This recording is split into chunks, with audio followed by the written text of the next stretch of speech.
तुमचं नाव सांगा सर्वप्रथम. प्रमोद हनुमंत येळे. बरं. तुमची समस्या काय आहे? ती आम्हाला सगळी तुम्ही ऑन कॅमेरा आता द्यावी. आमची समस्या अशी आहे साहेब, की आमच्या कुटुंबावरती वारंवार खोटे गुन्हे घडले जातात.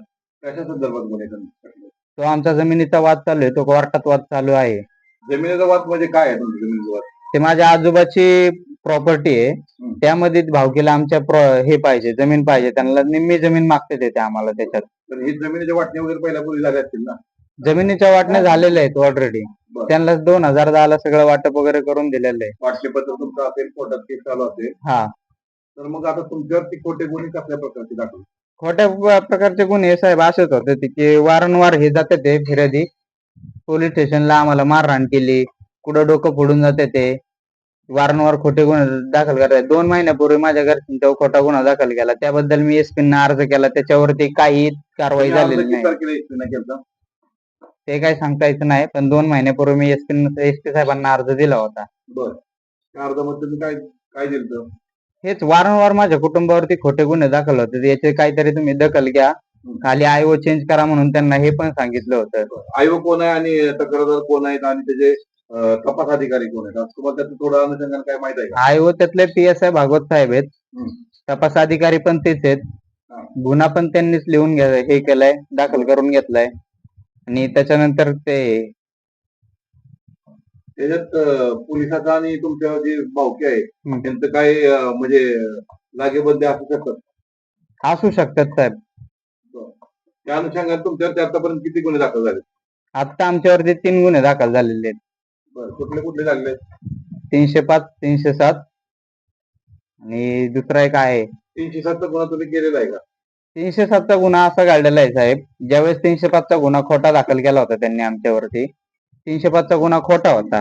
ज्यावेळेस 307चा गुन्हा घडला ना, त्यावेळेस फिर्यादी हा स्वतः माझ्या भावांना मारायला आला होता. त्याचे आमच्याकडे रेकॉर्डिंग सुद्धा आहे. ते आम्ही त्यांची फिर्यादीने तक्रार पोलीस स्टेशनला देण्याआधीच साहेबांना जाऊन दाखवली होती. PSI भागवत साहेब आम्हाला काय म्हणले की ह्याच्यावरून कुठला रेकॉर्डिंग वरून कुठला गुन्हा सिद्ध झालाय. ते त्यांचं काम नाही ठरवायचं, ते कोर्ट ठरवू शकतं. ते आम्हाला म्हणले कुठला गुन्हा सिद्ध झालाय. मला जी तक्रार येईल ती मी घेऊ शकतो. ठीक आहे म्हणलं साहेब, तुम्ही तुमच्या पद्धतीने काम करा. पण ज्या गुन्हा घडला त्यावेळेस माझे वडील तिथे नव्हतेच. सीसीटीव्ही फुटेज होतं तुमच्याकडे, काय आहे का त्याचं प्रूफ? त्या गुन्ह्याचं सीसीटीव्ही फुटेज नाही, पण त्याच्या आदल्या त्याच्या आधी जो गुन्हा त्यांनी आमच्यावर दाखल केला 305चा, त्या गुन्ह्याचे आमच्याकडे सगळे सीसीटीव्ही फुटेज आहेत. ते आम्ही भागवत साहेबांना दिले. साहेब हा गुन्हा घडलेलाच नाहीये, तरी पण त्यांनी ते आम्हाला म्हणले की हा गुन्हा घडलेला आहे का नाही ते मी नाही हे करू शकत. माझ्याकडे तक्रार आली, माझं काम आहे घ्यायचं. पण साहेबांना आम्ही विनंती करतोय, साहेब आमचं तुम्ही सीसीटीव्ही फुटेज चेक करा.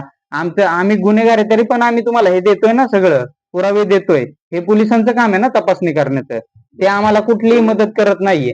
त्या गुन्ह्यात पोलीस साहेब भागवत साहेब आजपर्यंत कधीही त्या गुन्ह्याचा तपास करण्यासाठी घरी आलेले नाही. आमचे वडील ज्या वेळेस आत टाकले त्यावेळेस त्यांनी आमच्यावरती दमदाटी करून मला हे हत्यारं द्या, मला ते हत्यारं द्या, त्या गुन्ह्यातले मला हे रिकव्हरी दाखवायला लागत नाही तर मी तुम्हाला 10 दिवस तुमचे आरोपी हे त्या पोलीस स्टेशनला ठेवून जामीन होऊन देणार नाही, असं करून त्या गुन्ह्याची आमच्याकडनं रिकव्हरी करून घेतली साहेब. काय रिकव्हरी काय होती? त्या गुन्ह्यात कोयता दाखवला त्यांनी, काट्या दाखवल्या, कुऱ्हाड दाखवली. गुन्हा घडलाच नाही तर आम्ही त्यांना तेच सांगतोय, साहेब दाखवू नका. तुम्ही दिलं काढून त्या वस्तू? आम्हाला त्यांनी बळजबरी केली ना, तुम्ही या ठिकाणी ठेवा, आम्ही येऊन घेतो. बर. 307 मध्ये माझे वडील आणि एक चुलता आणि माझा चुलत भाव आहे. बरं. त्यावेळेस जी घटना घडली पोलिसाच्या तपासात, ती घडली होती घटना? घटना घडली होती, पण घटना तशी घडली नव्हती जशा प्रकारे पोलिसांनी दाखल करून घेतली. त्यांनी आमची जी घटना घडली त्यावेळेस ना, फिर्यादी स्वतः माझ्या भावाला मारायला आला होता. त्याचे रेकॉर्डिंग पण येते आमच्याकडं. आणि मग गुन्ह्याचं स्वरूप काय होतं? तुम्ही वार वगैरे काय त्याच्यावरती केलते कसं काय? वार वगैरे कुठलेच नाहीयेत त्याला वार वगैरे कुठलेच नाहीयेत साहेब. त्याचे मेडिकल रिपोर्ट काढले जावेत, त्याची चौकशी केली जावी. अजून तुम्हाला काय सांगायचं? कुठलं ऍडमिट केलं ते त्यांच्या नातेवाईकांचं हॉस्पिटल आहे. आता एवढं काय मला सांगता येतं नाही त्यांचे कोण नातेवाईक आहेत, पण त्यांच्या नातेवाईकाचं हॉस्पिटल आहे. ते त्यांचे मामा डायरेक्टर असल्यामुळे ते सगळे मॅनेज करून करतात.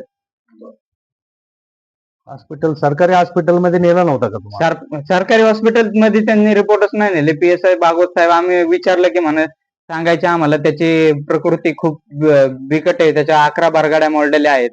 त्याची चौकशी व्हावी की नक्की किती लागलेलं आहे त्याला, काय झालेलं आहे, त्याचे सरकारी हॉस्पिटलचे रिपोर्ट मागवावेत. हा गुन्हा म्हणजे चुकीचे कलम लावून माझं तर म्हणणं आहे की चुकीचे कलम लावून माझ्या वडिलांना आजपर्यंत आत ठेवले. याच्या व्यतिरिक्त अजून काही पोलीस प्रशासनाकडनं अजून त्रास आहे का तुम्हाला? आहे ना, वारंवार आम्ही त्यांना अर्ज देऊन पण ते आमची दखल घेत नाहीत साहेब. आम्ही आयओ बदलण्याचे आतापर्यंत 4 ते 5 अर्ज दिलेले आहेत पोलीस प्रशासनाला. याच्यात माझं असं म्हणणं आहे की DYSP जे आधी होते प्रशांत ढोले साहेब यांचा पण काहीतरी संबंध असू शकतो, त्याची पण चौकशी व्हावी. कारण की आम्ही DYSP साहेबांकडे गेलो की साहेब आमचं असा विषय, तुमचे जमिनीचे डॉक्युमेंट काय आहेत मला दाखवा. मग मी ते पुढे तहसीलदार पुढे मांडतो आणि मग त्याच्यावरती आपण तोडगा काढू, हे अशा आम्हाला उत्तरं दिले जायचे. गुन्ह्याचं ते आम्हाला काय बोलतच नव्हते, गुन्ह्याचं काय करायचं ते. जमिनीचा काय विषय आहे?